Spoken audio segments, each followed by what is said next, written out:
Selamat pagi adik-adik. Selamat pagi Ibu. Bagaimana kabar kalian hari ini? Baik Ibu.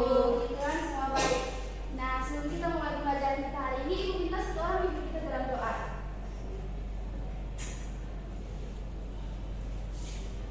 Baik Ibu dan teman-teman, sebelum kita mulai dengan kegiatan pembelajaran kita, mari kita menghadap dalam doa. Berdoa mulai. Berdoa selesai. Baik, terima kasih untuk adik-adik yang sudah memimpin kita dalam doa. Nah, sebelum mulai pembelajaran kita hari ini, adik-adik mungkin bisa melihat, bisa menginginkan ada sampah bisa dilihat supaya tidak mengganggu pembelajaran kita hari ini. Oke, setelah itu Ibu akan absensi. Nah, di sini kira-kira semuanya hadir? Baik, semoga dipertahankan ya untuk pembelajaran berikut dan berikutnya lagi. Baik, nah di sini Ibu mau bertanya. Oh ya, sebelum itu ini ada yang masih ingat pembelajaran kita yang minggu lalu? Sifat koligatif larutan Ibu. Baik adik, terima kasih ya. Betul sekali ya, pembelajaran kita yang minggu lalu itu terkait dengan sifat koligatif larutan. Nah, kira-kira ada yang tahu apa sih itu sifat koligatif larutan dan mungkin sifat koligatif larutan itu terdiri dari apa saja?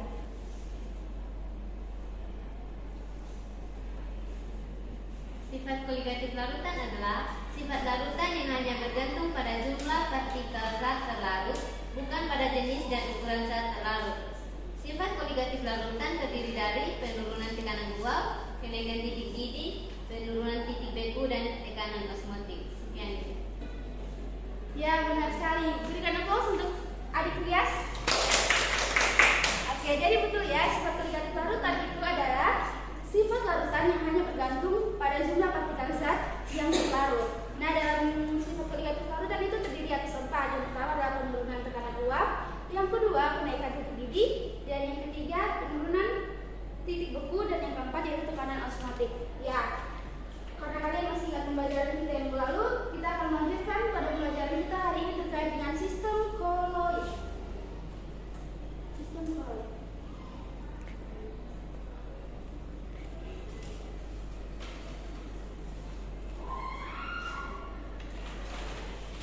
Baik. Nah, di sini ini kira-kira ada yang sudah tahu apa itu sistem koloid?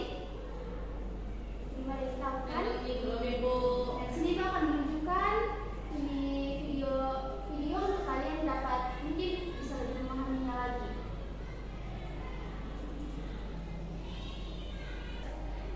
Baik, adik-adik bisa memperhatikan video yang Ibu akan putar di slide.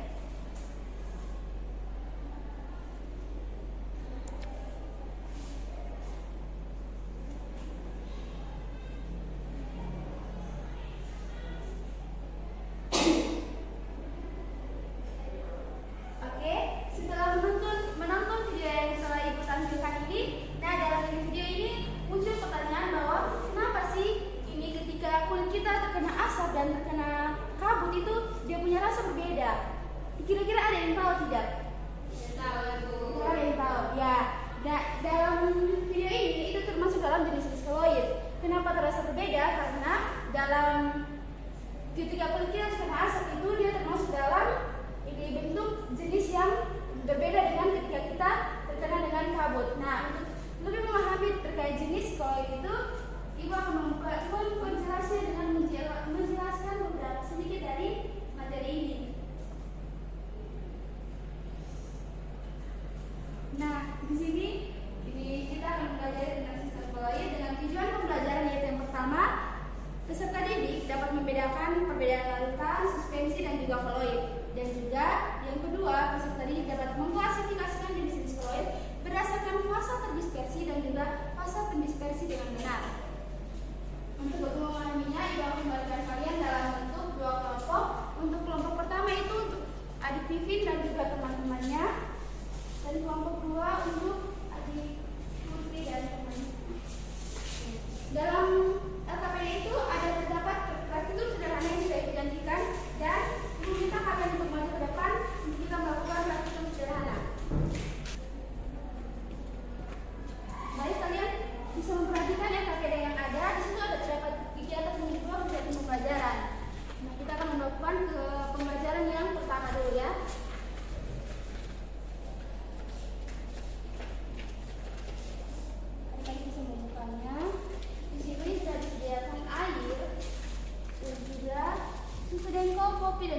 garam. Untuk gelas pertama dimasukkan garam.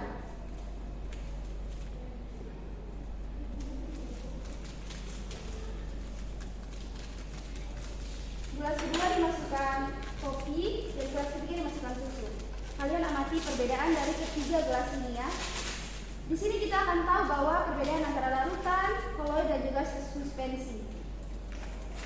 Oke, tidak apa-apa. Tidak pelan saja. Tadi tidak buru-buru. Diaduk ya. Nah, di sini kita akan melihat perbedaan antara larutan, suspensi dan juga koloid.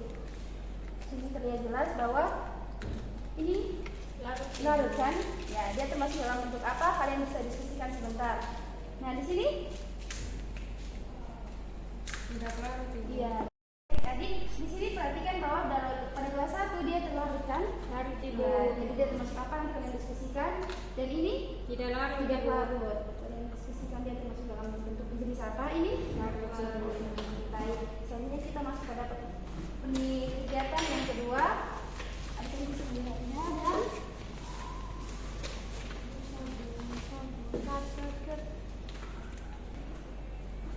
baik, adik-adik bisa perhatikan pada kegiatan pembelajaran yang kedua. Di sini ibu sudah menyiapkan parfum dan juga air sabun. Mungkin ada yang bisa mencoba ini. Di sini kita akan mengetahui jenis-jenis dari koloid dari dalam kehidupan kita sehari-hari. Mungkin adik bisa menyentuh pada kulit dan melihat kira-kira apa yang muncul, air kan? Biasa ya kan? Iya. Kalau yang ini coba? Ada licin-licin terus pusat sedikit. Iya, baik. Nah, di sini nanti adik-adik akan tahu bahwa ini termasuk dalam jenis koloid apa dan ini juga termasuk dalam jenis koloid apa. Baik, setelah itu. Baik, pertemuan kita sudah selesai dan kalian bisa kembali ke tempat kalian untuk mengerjakan LKPD yang ada. Baik, dalam pengerjaan LKPD ini ibu akan menilai keaktifan kalian, disiplin kalian dan kerjasama kalian ya. Jadi, waktu pengerjaannya itu 5 menit dari sekarang. Buat pertanyaan ibunya.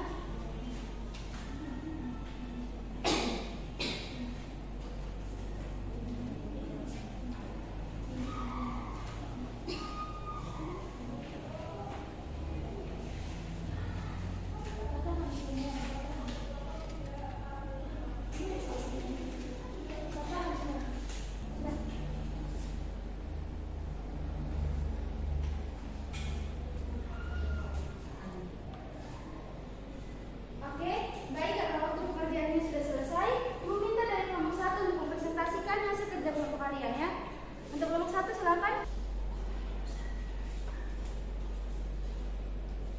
Baik, untuk percobaan yang satu tadi, garam itu dia larut, terus dia itu berwarna bening,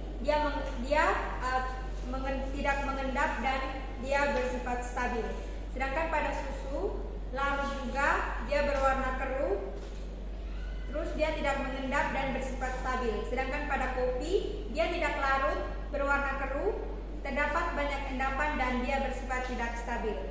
Nomor 2-nya, kelompokkan campuran di atas ke dalam larutan, suspensi, dan koloid. Larutan itu adalah yang pertama itu ada campuran air dan garam, suspensinya campuran kopi dan air, dan yang terakhir itu koloid campuran susu dan air. Baik, terima kasih adik. Dan untuk kelompok 2 mungkin ada tambahan atau kesalahan dari kelompok 1? Masih. Baik, benar sekali ya kesalahan untuk kelompok 1.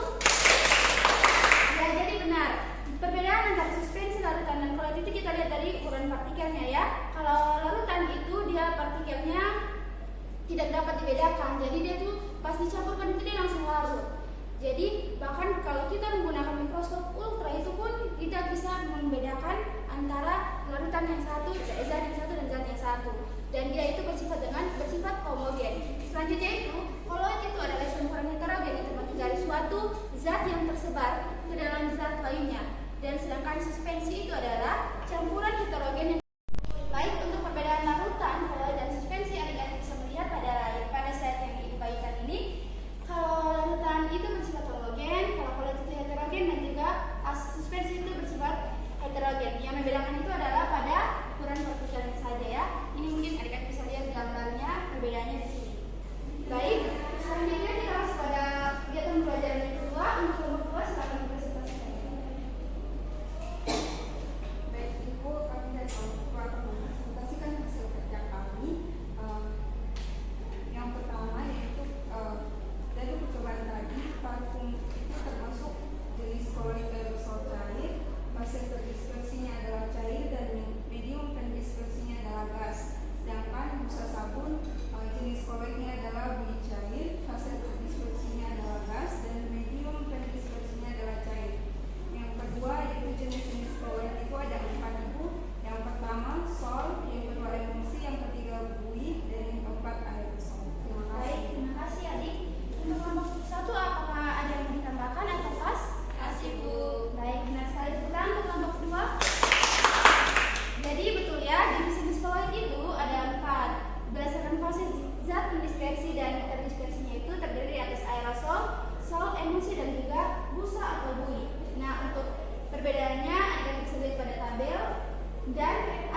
dengan partikelnya, di mana larutan memiliki partikel-partikel zat pendispersi dan medium pendispersinya tidak dapat dibedakan. Koloid campuran heterogen yang terbentuk dari suatu zat yang tersebar ke dalam zat lainnya. Dan suspensi adalah campuran heterogen yang terdiri dari dua fasa, sehingga suspensinya bersifat tidak stabil dan mudah dipisahkan. Dan jenis-jenis koloid terdiri dari 4, yaitu yang pertama ada sol, kedua emulsi, yang ketiga buih atau busa, dan yang terakhir adalah aerosol. Baik, terima kasih untuk adik-adik semuanya dengan aplaus untuk adik. Benar sekali ya. Jadi benar ya. Jadi perbedaan larutan, suspensi dan koloid itu dapat kita lihat pada ukuran partikelnya, di mana kalau larutan itu ukuran partikelnya kita tidak bisa bedakan ketika sudah dicampurkan. Sementara kalau suspensi itu bisa dibedakan, tetapi dia itu partikelnya yang satu itu besar. Jadi itu sangat-sangat bisa dibedakan. Kalau koloid sendiri itu dia itu tercampur merata. Jadi kalau mau dibedakan itu dia punya apa itu juga mungkin mesti menggunakan mikroskop ultra atau penyaringan ultra. Baik, kalau untuk jenis-jenis koloid itu terdiri atas 4. Tadi apa yang pertama? Sol. Yang kedua? Emulsi. Yang ketiga? Buih. Yang keempat? Aerosol. Oke, benar sekali.